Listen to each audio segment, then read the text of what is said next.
How to get people's attention. What's happening? It's Erik J. Olson.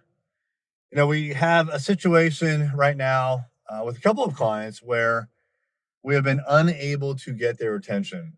One is a brand new client who just signed with us. The other is a client that's been with us for a while and just went dark. And the operations team and our admin team, they reached out a couple times, email, maybe a phone call. But then after a few touch points, they just kind of said, well, we can't get in touch with them. And I'm encouraging them, and I'm showing them by doing it that you can't just give up. You have to keep pursuing. So like you can't just call once, twice, three times, four times, send an email and be done with it. If you do that, you are not going to get your prospects' attention. You're not going to get your clients' attention.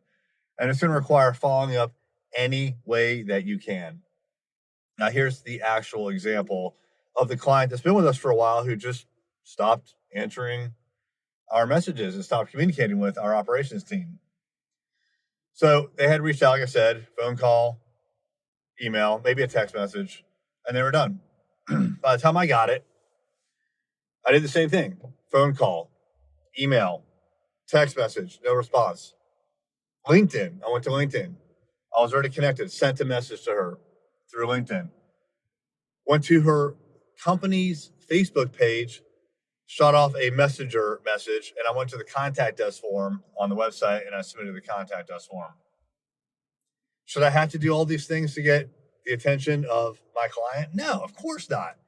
They should return my call. They should return my text, but I'm not going to give up either.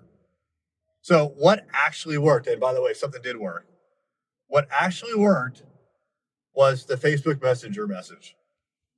I got in touch with her on an evening. It was about maybe 6 o'clock at night. Someone started responding to the Facebook business pages messenger. I didn't know who it was, but I got a response. So I, as quickly as possible, tried to figure out who it was. I just asked, who is this? I said, hey, I don't know who I'm talking to. Who is this? Turned out it was the owner.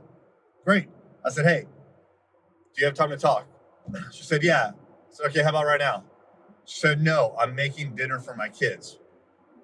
All right, no problem. When's a good time? And we scheduled a time for the next morning, and I called her and I got her on the phone.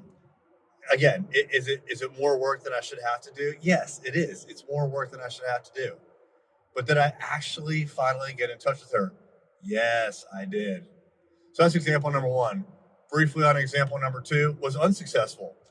With example number two, it's a brand new client. He just signed about 2 weeks ago.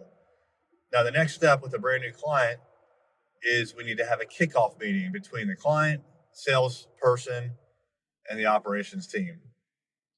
And he will not respond. And I am doing all the same things. Text message, email, LinkedIn, Facebook, voicemail again. I actually went to his website and he has a Calendly, meaning that I can schedule a time with him for a free consultation. And I scheduled a free consultation. He ended up canceling that about 2 hours before the consultation. We cannot get this guy's attention. But I'm not giving up. I'm just going to keep trying. So, like, am I being a pest? Sure. But these are clients that have hired us to do something for them. And they have a lot of other demands on their time and energy and attention. And I have to break through the noise. As a matter of fact, that first example, she thanked me for continuing to stay on top of her and to finally get her on the phone because she's got a million other things going on. She does not have all the time and attention in the world to give to us. She's got more pressing things.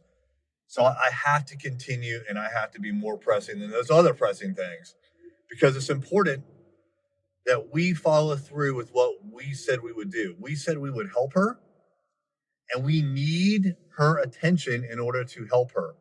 Not all the time, but right now we do.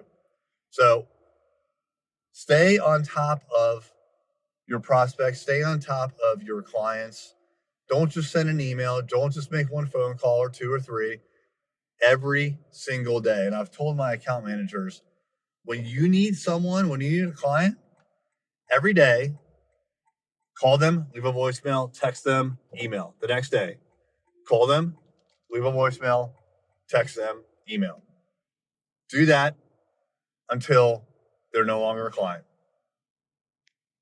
Hey there, it's Erik J. Olson. I wanted to let you know about my book, $1 Million Journey: How to Launch a Seven-Figure Business.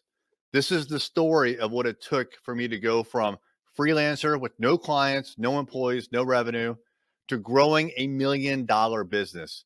It took me 8 years, and I made a lot of mistakes. And all of those mistakes, and more importantly, lessons learned, are in this book. And we have chapter takeaways, 5 to 15 takeaways that you can apply right now to your business. Check it out on Amazon, $1 Million Journey by me, Erik J. Olson.